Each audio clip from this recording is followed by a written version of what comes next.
బుజ్జమ్మ చిలుకగా మారడంతో ఇదంతా చూస్తున్న గుప్తా గారు చాలా బాధపడుతూ ఉంటారు. మహర్షి మీరు ఏదైనా చేస్తారా లేదా అని గుప్తా గారు అడుగుతూ ఉంటే వల్లదు మనము ఏమీ చేయకూడదు అని నారదుడు చెప్తాడు.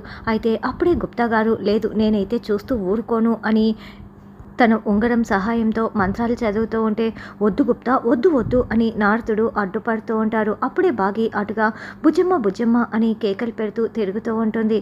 చిలుకగా మారిన బుజ్జమ్మని మళ్ళీ బుజ్జమ్మ రూపంలోకి వచ్చేలా గుప్తా గారు చేసేస్తారు. సరిగ్గా అప్పుడే బాగి అక్కడికి వచ్చి బుజ్జమ్మ ఇక్కడే ఉన్నావా, ఇంతసేపు ఎక్కడికి వెళ్ళావో అని ఎంత కంగారు పడ్డానో తెలుసా అని బాగి ఒక్కసారిగా హక్ చేసుకొని టెన్షన్ పడుతూ అడుగుతూ ఉంటే నేను ఎక్కడికి వెళ్ళలేదమ్మా ఇక్కడే ఉన్నాను అని బుజ్జమ్మ చెప్తుంది. సార్ బుజ్జమ్మ ఇక్కడే ఉంది అని రాథోడ్ కూడా కేకలు పెడుతూ ఉంటాడు. బుజ్జమ్మ నీకేం కాలేదు కదా అని అమర్ రాథోడ్ అందరూ అడుగుతూ ఉంటే నాకేం కాలేదు నాన్న ఇక్కడే ఉన్నానని బుజ్జమ్మ చెప్తుంది. బ్రేవ్ గర్ల్ తనకేమవుతుంది అమర్ చెప్పు రండి వెళ్దాం అని మేజర్ ఆఫీసర్ అంటారు. ఇదంతా చూస్తున్న ప్రచండ శిష్యుడు ఇద్దరు చాలా షాక్ అయిపోతారు. అదేంటి మాంత్రిక అసలు నీ ప్రమేయం లేకుండా ఆ పిల్ల మళ్ళీ పిల్లగా ఎలా మారిపోయింది, మీరు చిలుకగా మార్చేశారు కదా అని శిష్యుడు అడగడంతో ఏదో దైవశక్తి ఆ పిల్లకి సహాయం చేస్తోంది అందుకే ఇలా జరిగింది అని ప్రచండ చెప్తాడు.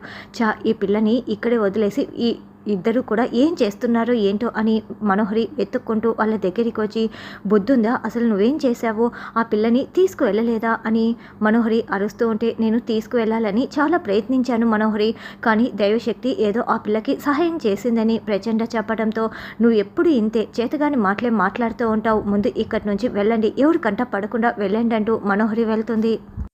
తర్వాత అమర్ బాగి బుజ్జమ్మ అందరూ కూడా స్టేజ్ మీద నిలబడి ఉంటారు. అప్పుడే మేజర్ ఆఫీసర్ మైక్ అందుకొని బుజ్జమ్మ గురించి చాలా గొప్పగా చెప్తూ ఉంటారు. ఇలాంటి బాలలకి రాష్ట్రపతి అవార్డులు కూడా రావాలి, మీ అందరి ఆశీస్సులు కూడా ఈ పాపకు కావాలి, మీరందరూ ఆశీర్వదిస్తూ ఈ పాపకి నేను ఒక చిన్న బహుమతి ఇస్తున్నాను అని బహుమతిని అమర్ బాగి చేతుల మీదుగా బుజ్జమ్మ చేతిలో పెడతారు. ముందు దానిని ఓపెన్ చేసి చూడు అని మేజర్ ఆఫీసర్ చెప్పడంతో బాగి అమర్ బుజ్జమ్మ ముగ్గురు కలిపి దాన్ని ఓపెన్ చేస్తారు. అందులో ఆంజనేయ స్వామి విగ్రహం ఉంటుంది. థ్యాంక్ యూ అంకుల్ అని బుజ్జమ్మ చెప్పడంతో చూడు నీకు ఈ ఆంజనేయ స్వామి విగ్రహాన్ని ఎందుకు బహుమతిగా బహుకరించామో తెలుసా, ఎందుకంటే ఆంజనేయ స్వామికి పిల్లలంటే చాలా ఇష్టం, అంతే విధంగా శక్తి బలశాలి కూడా, అవన్నీ కూడా నీకు ఎప్పటికీ తోడుగా ఉండాలని నేను బహుకరించాను అని అతను చెప్తాడు. ఇంతటితో ఈ ఫంక్షన్ ముగిసింది, మీరందరూ భోంచేసి వెళ్ళవలసిందిగా కోరుతున్నాను అని అతను చెప్తాడు.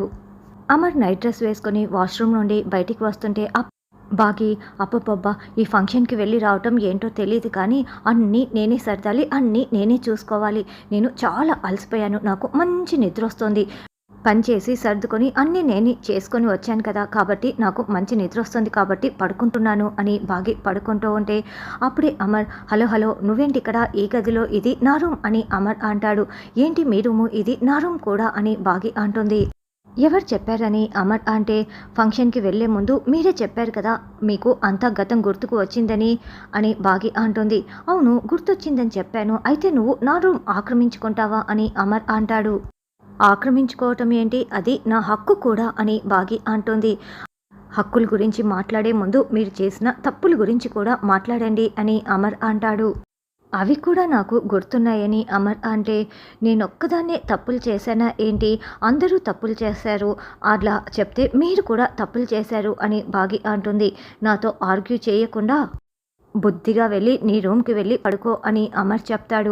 5 ఏళ్ల నుండి విడిగానే పడుకుంటున్నాం కదా, ఇక నా వల్ల కాదు విడిగా పడుకోవటం, ఈ రోజు నుంచి ఇదే నా రూము, ఇదే నా సామ్రాజ్యం, మీరు ఏం చేసుకుంటారో చేసుకోండి అని బాగి దుప్పటి కప్పుకొని పడుకుంటూ ఉంటుంది.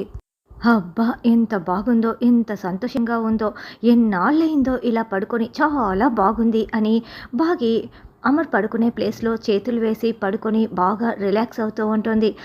హలో ఇది నీకు మాత్రమే సొంతం కాదు నాకు కూడా అని అమర్ అంటే తీసుకోండి మీ ప్లేసు ఖాళీగానే ఉంది కదా అని బాగి అంటుంది. అమర్ పడుకోగానే బాగి తదేకంగా చూస్తూ ఉంటుంది.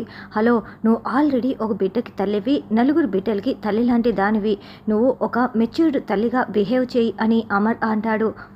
ఆహా అలాగా, అది మీకు కూడా వర్తిస్తుంది అని బాగి అమర్ గడ్డం పట్టుకొని చెప్తూ ఉంటుంది. నేను నా లిమిట్స్లోనే ఉంటానని అమర్ అంటాడు. చూద్దాం ఎవరు లిమిట్స్లో ఉంటారో అని బాగి అంటుంది. అలా అమర్ బాగి ఇద్దరు పక్కపక్కనే పడుకొని నిద్రపోతూ ఉంటారు. కాసేపు అయిన తర్వాత బాగి చేతిపై అమర్ తన చేతిని వేస్తాడు. బాగీకి మెలకువ వచ్చి ఇద్దరు కళ్ళలో కళ్ళు పెట్టుకొని చూసుకుంటూ ఉంటారు. ఇద్దరు ఒకటైపోయినట్లుగా చూపిస్తూ ఉంటారు. తెల్లవారి 5 గంటలకే అలారం మోగటంతో అమర్ లేచి కూర్చొని మైక్లో మాట్లాడుతూ ఉంటారు.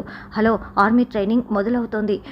ప్రతి ఒక్కరూ కూడా రెడీ అయిపోయి చాలా త్వరగా టైం టు టైం వచ్చేయాలి అని అమర్ మైక్లో చెప్తుంటే, ఏమండి పిల్లలకంటే సరేనండి, నాకెందుకండి, నేను రానండి, నాకు నిద్ర వస్తుంది, మీకు దండం పెడతాను, నన్ను వదిలేయండి అని బాగి పడుకుంటూ ఉంటే, చూడు నీతో పాటి ప్రతి ఒక్కరూ కూడా రావాల్సిందే, మన ఇంటికి వచ్చిన పార్తుతో సహా రావాల్సిందే, టైంకి రాకపోతే పనిష్మెంట్ తప్పదు అని అమర్ చెప్తాడు.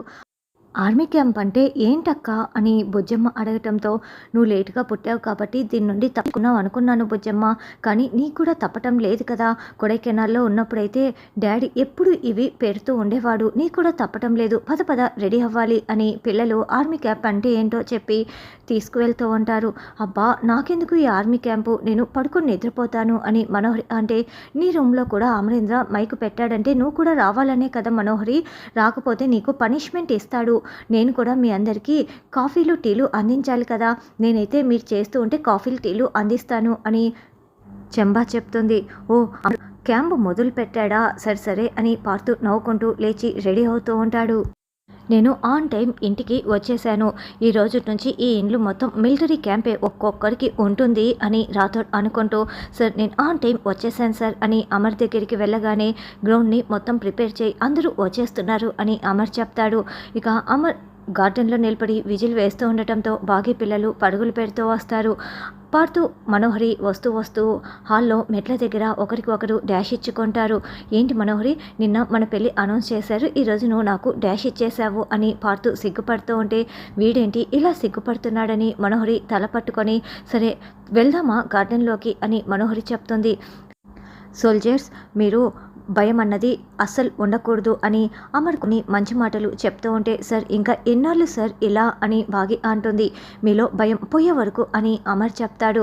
సార్ నేను కూడా నా సార్ అని యాదమ్మ అంటే, లేదు నేను చెప్పినప్పుడు వీళ్ళకి జ్యూసులు తయారు చేసి తీసుకురా అని అమర్ చెప్తాడు. నాకు కాఫీ యాదమ్మ అని రాథోడ్ అంటే, రాథోడ్ నువ్వు కూడా వాళ్ళతో పాటు వెళ్ళి నిల్చో అని అమర్ చెప్తాడు.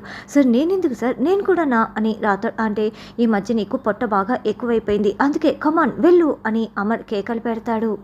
అబ్బా ఎంతసేపు రాథోడ్ ఈ ఎక్సర్సైజులు అని బాగి మాట్లాడుతూ ఉంటే, గుసగుసలు చేసుకోకుండా ముందు త్వరగా కమాన్ క్విక్ అని అమర్ అరుస్తూ ఉంటాడు. మనోహరి చెమటలు తుడుచుకో అని పార్తు చెప్తాడు. మనోహర్ని చూస్తుంటే నాకు బాగా మండుతుంది రాథోడ్, అన్నీ చేసేసి ఏమీ తెలియనట్లు ఎలా చూస్తుందో చూడు, దాన్ని నాకు బాగా కొట్టాలని ఉంది అని బాగి అంటే, ఆ ఏర్పాట్లు నేను చూస్తాను కదా మిస్సమ్మ అని రాథోడ్ అంటాడు. నువ్వెలా నేను కొట్టేలా చేస్తావని బాగి అంటే, అంతా ఆ భగవంతుడే చూసుకుంటాడులే మిస్సమ్మ అని రాథోడ్ అంటాడు. అప్పుడే ఆంజనేయ స్వామి కోతిగా వచ్చి అక్కడ కారుపై కూర్చున్నట్లు మనకి చూపిస్తూ ఉంటారు. సరే మన వైపు న్యాయం ఉంది కాబట్టి దేవుడు సహాయం చేస్తాడనుకో, కానీ నేను మనోహర్ని కొట్టడం ఎలా అని బాగి అంటుంది. అప్పుడే అమర్ ఏంటి ఆ మాటలు, మీకేం చెప్తుంటే అర్థం కావటం లేదా అని అరుస్తూ ఉంటాడు. అంటే సార్ వీళ్ళకి డిఫెన్స్ ఎప్పుడు నేర్పిస్తారని మిస్సమ్మ అడుగుతోంది, ఎందుకంటే పిల్లలు స్కూల్కి వెళ్తారు, మనోహరి మిస్సమ్మే కదా ఇంట్లో ఉండేది, అందుకే డిఫెన్స్ నేర్పించాలి కదా అని అదే మిస్సమ్మ అడుగుతోంది అని రాథోడ్ చెప్తాడు. అలా డిఫెన్స్లో భాగంగా మనోహరి బాగీని కొట్టడంతో ఇక బాగీకి ఆంజనేయ స్వామి దగ్గర నుంచి అద్భుత శక్తులతో మనోహరిని కొమ్మేస్తూ ఉంటుంది.